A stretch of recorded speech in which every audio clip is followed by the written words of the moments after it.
पिता एक भावुक कर देने वाली कहानी। बेटा बाप को एक अनाथ आश्रम छोड़ने आया था। साथ में बाप के सारे कपड़े और कुछ जरूरी सामान का बैग भी लाया था।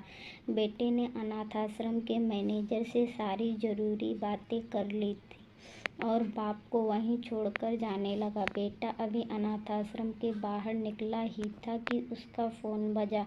फ़ोन उसकी पत्नी का था, जो दूसरी तरफ से पति को कह रही थी, वापस आने से पहले ससुर जी से कह देना कि किसी छुट्टी या त्योहार पर हमसे मिलने नहीं आएंगे तो भी चलेगा। आप वहीं पर खुशी से रहिए और हमें भी यहाँ सुख से जीने दीजिए।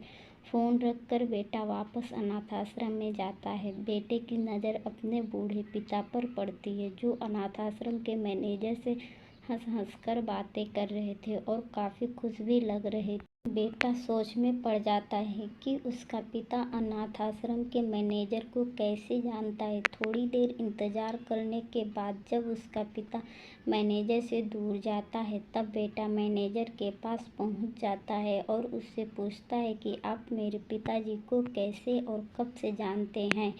मैनेजर बेटे को बताता है, तुम्हारे पिता को कई सालों पहले से जानता हूँ, जब वह इस अनाथ आश्रम में से एक अनाथ बच्चे को गोद लेने आए थे। दोस्तों, कुछ समझ में आया? अब आप ही बताइए, सच में अनाथ कौन था?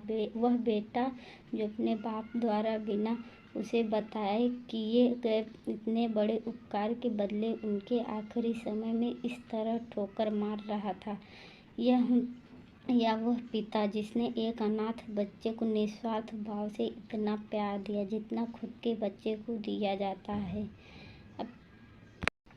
अपने माता पिता की कदर करना सीखो, क्योंकि आप नहीं जानते होंगे कि उन्होंने कितने त्याग आपके लिए किए। शायद आप जानते भी नहीं होंगे।